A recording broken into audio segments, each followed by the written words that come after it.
Ito na po yung native. So, at isa pa, may nahuli pa kami native dito. Yan. Ila. Native yan. Ila.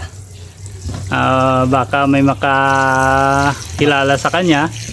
Pakisabi na lang ng kanyang pamilya na andito siya kasi amin siyang inampon.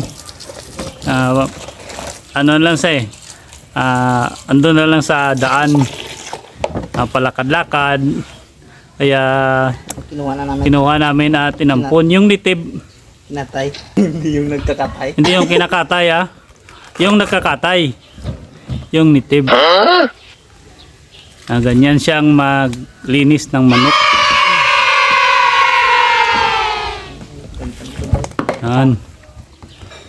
Wasak na wasak.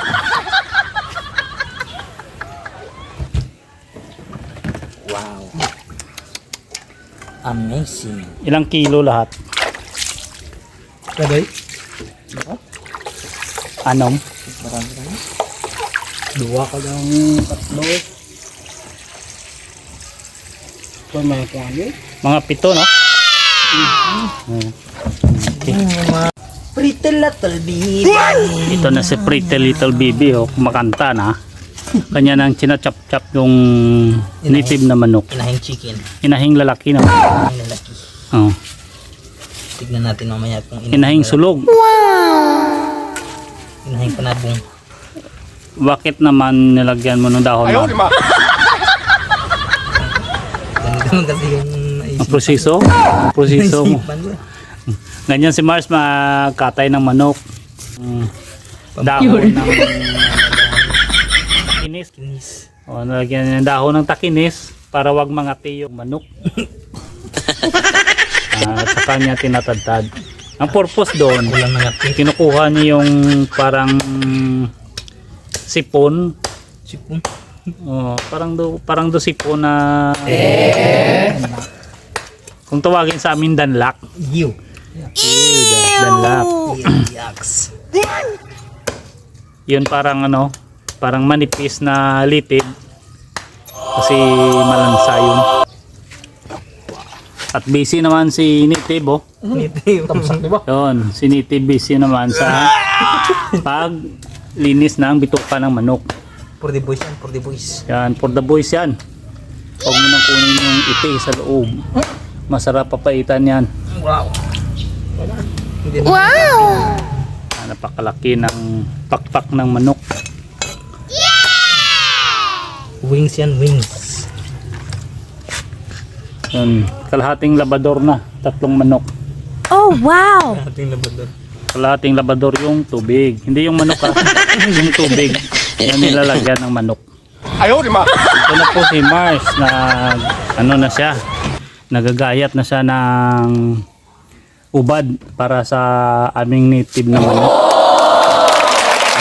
Ito naman po si native. Ito si native. Siya yung tumitingin sa amin kung paano ang paggawa namin kasi expert yan sa pagluto ng manok na may ubad. Sinitib. So si Mars yung tinuturoan niya ano yung kanilang ginagawa doon sa tribo. Tribo ano? Ano ba yung mga tribo doy? Anong tribo ba sa inyo, native? Wait lang tayo. Ay baka ano?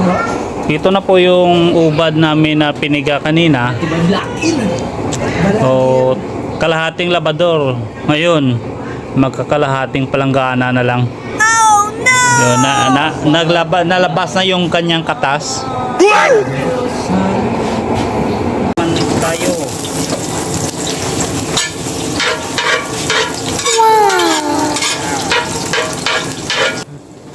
Okay. Ito na yung native.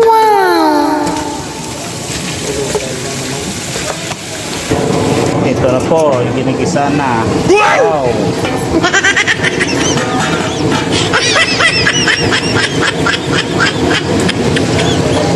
Hindi nakita sa usok.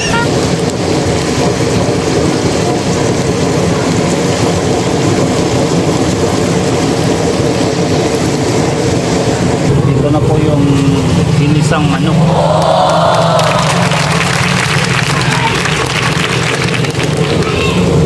At isusunod na po natin yung munggo. Iisahin na rin po natin. Yun. Ilang munggo po yung ginamit namin dito. Igigisa na rin po natin ito.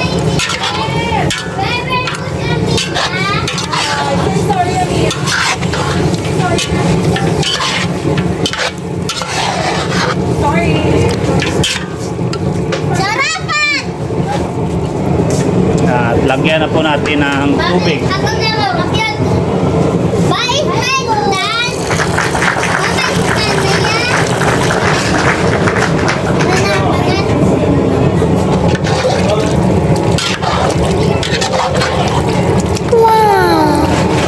na, hintayin na lang po natin na kumulo at lumambot yung manok.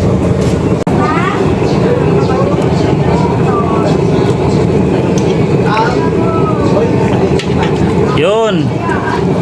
Malambot na yung manok. Pwede na natin mailagay yung ano, yung ubad. Mar, yung ubad, Mar. Leo Kumar. Ubad.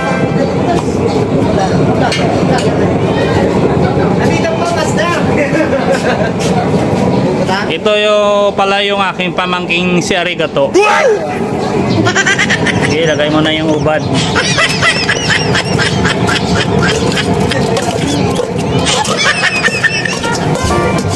Yun.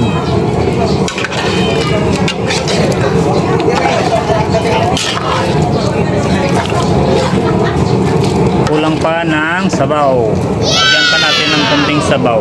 Takpan muna natin. Ito na po yung ating ubad na native na manok. So, luto na po. Ipa-platter na po. Oh, batikulo, no? Batikulo. Gusto ko yun. Wow! Kaya po sa lalagyan. Wow! Kasi...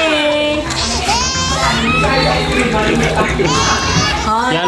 Sa ice cream, ano lagayan? Oh, ito po. Ito. Uy, ang ganda!